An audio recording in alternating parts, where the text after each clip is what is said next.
Hello மக்களே, சிவா இலி செம இன்ட்ரெஸ்டிங்காக போயிட்டுருக்கு. நம்ம வர்மாவோ யாரு தான் அந்த ஏடின்னு சொல்லிட்டு தேடுதல் வேட்டையை ஆரம்பிக்கும் போது ஒரு கட்டத்தில் வர்மா கபிலன் வழியாட்டு ஏடி யாரு அப்படிங்கிற ஒரு விஷயத்த தெரிஞ்சுக்க போகிறாங்க. இன்னொரு சைடு பார்த்தீங்கன்னா குடும்பமாக சேர்ந்து எல்லாரும் நம்ம சிவாவை அனாதை அப்படின்னு சொல்லிட்டு பிரச்சனை பண்ணும்போது அந்த இடத்துல நம்ம உதய பெருமாள் ஆதரவாக நின்று முறையாக குடும்பத்தை எதிர்த்து நம்ம சிவாவுக்காக பேச ஆரம்பிக்கிறாங்கன்னே சொல்லலாம். கூடிய சீக்கிரமாக ஏடி அயலி அப்படிங்கிற ஒரு விஷயம் குடும்பத்தில் உள்ளவங்க எல்லாருக்குமே தெரிய வரப்போகுதுன்னே சொல்லலாம். வீடியோக்குள்ள போகிறதுக்கு முன்னாடி நம்ம சேனலுக்கு சப்ஸ்கிரைப் பண்ணுங்க, அப்படியே பக்கத்தில் இருக்க பெல் ஐக்கனை கிளிக் பண்ணிடுங்க. அப்பதான் நான் போடுற வீடியோலாம் உங்களுக்கு நோட்டிஃபிகேஷனாக வரும். இந்திராணியும் ஜமுனா எல்லாரும் ரித்திகாக்கு சீர்வரிசை கொண்டு வரதை பார்த்த உடனே இந்த வீட்டில் அயலியும் உங்கள் பொண்ணு தானே, அப்படி இருக்கும்போது ஏன் அவளுக்கு மட்டும் நீங்கள் இந்த சீர் எதுவுமே செய்யாமல் விட்டுருக்கீங்க அப்படின்னு சொல்லிட்டு கேட்கும்போது ஜமுனாவும் யார் அது, அவ எல்லாம் என்னோட பொண்ணே கிடையாது அப்படின்னு சொல்லிட்டு பிரச்சனை பண்ண ஆரம்பித்தது மட்டும் இல்லாமல் ஒரு கட்டத்தில் நம்ம இந்திராணியும் சிவா என்னோட தம்பி தான், அப்படி இருக்கும்போது அவனை எல்லாம் இந்த மாதிரி பேசாதுங்க அந்த மாதிரி சொன்ன உடனே ஜெமினாவும் அவன் என்ன உன்னோட கூட பிறந்த தம்பியா, அவனை ஒரு அனாதை தான், அவனுக்கு அப்பா அம்மா பேர் கூட தெரியாது, அப்படிப்பட்டவனை ஏதோ நீங்களே தத்து எடுத்துட்டீங்கன்னு சொல்லிட்டு அவன் அனாதை இல்லைன்னு ஆயிடுமா அப்படின்னு சொல்லிட்டு ஜெமினாவும் செல்லம்மாவும் சேர்ந்து நம்ம சிவா இல்லையே அந்த இடத்துல அவமானப்படுத்த ஆரம்பிக்கிறாங்க. இதெல்லாம் பார்த்துட்டு இருந்த செல்வநாயகி கபிலன் எல்லாருக்கும் சந்தோஷமா இருக்குது. செல்வநாயகியும் நம்ம நினைச்ச மாதிரி எல்லாமே நடந்துட்டு இருக்கு. நம்ம தான் இந்த சிவா இல்லையே எதுவுமே சொல்ல முடியலை, இவங்கள சொல்லிட்டு இருக்காங்களே அப்படின்னு சொல்லிட்டு செல்வனாகி சந்தோஷப்பட்டுட்டு இருக்காங்க. உதய பெருமாளும் இதெல்லாம் கவனிச்சுட்டு எவ்வளவு நேரம் தான் பொறுமையா இருக்குது, இனிமே விடக்கூடாது, விட்டா சிவாவை என்னெல்லாம் பேசிட்டு இருக்காங்கன்னு சொல்லிட்டு அந்த இடத்துல பிரச்சனை பண்ண ஆரம்பிக்கிறாங்க. முறையா செல்வனாகி பேசுவாங்க கூடன்னு சொல்லிட்டு யோசிக்காம நம்ம உதய பெருமாள் அப்படியே என்ன எவ்வளோ தைரியம் இருந்தால் இப்படிலாம் பேசிகிட்டு இருப்பீங்க, சிவா ஒன்றும் அனாதை ஒன்றும் கிடையாது, இந்த வீட்டில் இந்திராணி தான் சிவாவை தம்பியாட்டு தத்து எடுத்தாச்சுல, அதனால யாருமே எதுவும் சொல்லதுக்கு ரைட்ஸும் கிடையாது அப்படின்னு சொல்லிட்டு நம்ம உதய பெருமாளும் அந்த இடத்துல செம மாதம் ஒரு டைலாக் விடுறாங்க. இன்னொரு சைடு பார்த்தீங்கன்னா நம்ம சிவாவும் ரொம்பவே ஃபீல் பண்ணிட்டு அந்த இடத்துல இருந்து கிளம்பிடுறாங்க.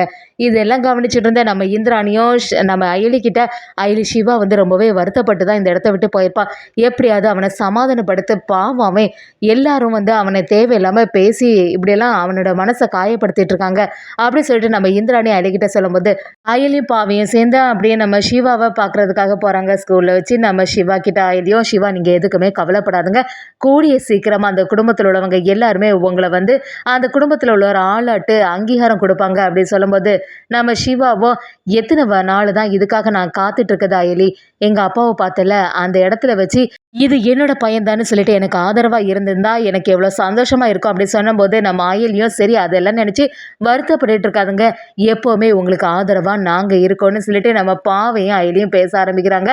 அயலியும் பார்த்தீங்களா பாவை நீங்கள் ரொம்பவே ஃபீல் பண்ணிடுறீங்க அப்படின்னு சொன்ன உடனே ரொம்பவே வருத்தப்பட்டு இருக்கா, அவளை சமாதானப்படுத்துங்கன்னு சொல்லும்போது நம்ம சிவாவும் பாவை கிட்ட பேசி அவங்க மனசே மாறிடுது. அதே சமயத்தில் நம்ம அயலியும் சிவா கிட்ட சரி இன்னைக்கு எப்படியாவது விஜயகுமார் சாரை போய் பார்க்கணும், பாவம் அவர் ரொம்பவே ஃபீல் பண்ணிட்டு இருப்பாரு, நம்ம ரேஷ்மா இழந்த நம்ம எவ்வளோத்துக்கு வருத்தப்பட்டு இருக்கோம், கொஞ்ச நாள் தெரிஞ்ச நமக்கே இப்படி இருக்குன்னா விஜயகுமார் சாருக்கு எவ்வளோ வருத்தமாக இருக்கும், எப்படியாவது அவங்கள போய் சந்திக்கணும்னு சொல்லிட்டு நம்ம சிவாவும் அயலியும் சேர்ந்து விஜயகுமார் சாரை பார்க்கறதுக்காக வராங்க.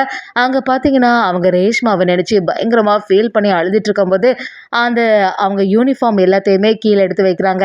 இதை கவனிச்சுட்டு இருந்த நம்ம அயலியும் சிவாவும் அங்கே போய் என்னாச்சு சார், எதற்காக இவ்வளோ சோகமாக இருக்கீங்க, எனக்கு புரியுது, ரேஷ்மா உங்களை விட்டு போயிட்டா அப்படிங்கிற வருத்தம் உங்களுக்குள்ள இருக்க தான் செய்யும், என்ன சார் செய்ய முடியும், எப்படி இருந்தாலுமே வர்மாவை நாங்கள் விட்டு வைக்க மாதிரி இல்லை, ரேஷ்மாவோட நிலைமைக்கு காரணமான அந்த வர்மாவை சும்மா விட போகிறது இல்லை, உங்கள் கண்ணுக்கு முன்னாடி அவனை நிற்க வைப்பு அப்படி சொல்லிட்டு நம்ம அயலியும் அந்த இடத்துல மாச டயலாக் பேசுகிறாங்க.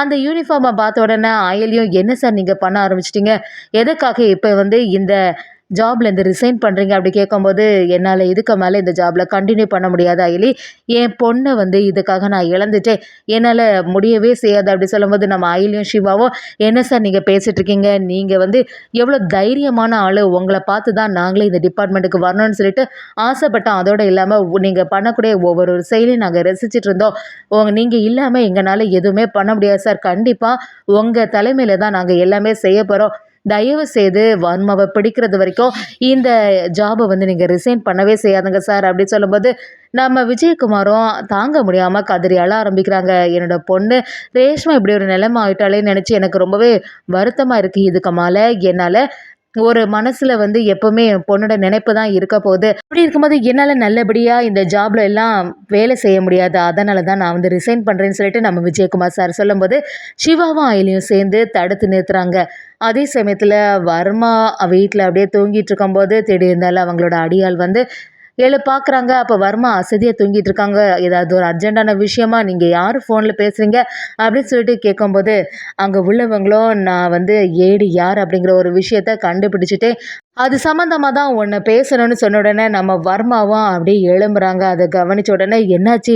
என்ன சுந்தர் கண்டுபிடிச்சிட்டியா?" அப்படின்னு கேட்கும்போது, அவங்களும் ஆமா, நான் வந்து உங்களுக்கு ஒரு ஃபோட்டோ அனுப்புறேன் பாருங்க. அதுலேருந்தே ஏடி யார் அப்படிங்கிறத சீக்கிரமா கண்டுபிடிச்சிடலான்னு சொல்லும்போது, "காலையிலேயே இவ்வளோ பெரிய குட் நியூஸ் சொல்லியிருக்க. உனக்கு இப்பவே பணத்த தரேன்னு" சொல்லிட்டு பணத்தையும் அனுப்பி வைக்கிறாங்க. அதே சமயத்துல நம்ம வர்மாவும் இந்த ஏடிய விடவே கூடாது. எவ்வளோ தைரியம் இருந்தா இது நாள் வரைக்கும் வெளியிலேயே நான் வராம இருந்தேன். இந்த ஏடி வந்து என்னோட குளோன இப்படி அழிச்சனால தான் நான் வந்து வெளியில வரக்கூடிய சிச்சுவேஷன் ஆயிட்டு. அதோட இல்லாம என்னோட மொகம் இப்ப எல்லாருக்குமே தெரிய வந்துச்சு. அதே சமயத்துல அந்த ஏடி யார் அப்படிங்கிற ஒரு விஷயம் மட்டும் நமக்கு தெரிஞ்சிட்டுனா, ஈஸியாட்டு அவள போட்டு தள்ளிடலாம். அவ எவ்வளோ பெரிய ஆளா இருந்தாலும், அவளோட சாவு ரொம்பவே கொடுமையா இருக்கணும் அப்படின்னு சொல்லிட்டு வர்மாவும் ஒரு யோசனையில இருக்காங்க. அதுபடியே ஒரு 3 ஃபோட்டோவ எடுத்துட்டு அவங்களோட அந்த ரவுடி கும்பலும் வருது. அத எடுத்து நம்ம வர்மா கிட்ட காட்ட ஆரம்பிக்கிறாங்க. இங்க பார்த்தீங்களா, இந்த 3 ஆட்கள் இருக்காங்கல்ல, இவங்க தான் ரீசெண்டா அந்த ரேஷ்மா கூட எப்பவுமே சுத்திட்டு இருந்த ஆட்கள். எப்படி இருந்தாலுமே இந்த 3 பேர்ல ஒருத்தங்க தான் ஏடியா இருக்கோம் அப்படின்னு அந்த இடத்துல சொல்லும்போது, அதுல நம்ம அயலி, சிவா, இன்னொருத்தவங்க ஃபோட்டோ இருக்குது. அத பார்த்த உடனே ஏடி வந்து ஒரு லேடின்னு ஏற்கனவே சொல்லியிருக்காங்கல்ல, அப்படி இருக்கும்போது இதுல 2 பேர் இருக்காங்க. இந்த 2 பேர்ல யாரா இருக்கோம்? எப்படியுமே 2 பேர்ன்னு தெரிஞ்சுக்கல. இந்த 2 பேருக்கும் பெரிய பிரச்சனைய குடுத்துற வேண்டியது தான் அப்படின்னு சொல்லிட்டு வர்மாவும் அவங்க ஆட்கள்ட்ட சொல்ல ஆரம்பிக்கிறாங்க. அதோட இல்லாம வர்மா வந்து இந்த விஷயத்த சும்மா விடுற மாதிரி இல்ல. அப்படியே இந்த 2 ஆட்கள பத்தி விசாரணை பண்ண வேண்டியதான்னு சொல்லிட்டு யோசிக்கும்போது, கபிலன பத்தி தெரிய வருது. கபிலனும் வர்மா கீழ வேலை செய்த ஆளு தான். அந்த கபிலனோட வீட்ல தான் அந்த அயலி அப்படிங்கிற ஒரு பொண்ணு இருக்கு அப்படிங்கிறத தெரிஞ்ச உடனே, இது எப்படி நிஜமாவே ஏடியா இருக்கும்? ரேஷ்மா கூட பழகுன ஒருத்தங்க ஸ்கூல் டீச்சரா வேலை பார்க்குறாங்களா? அப்படின்னு சொல்லிட்டு வர்மாவுக்கு தெரிய வருது.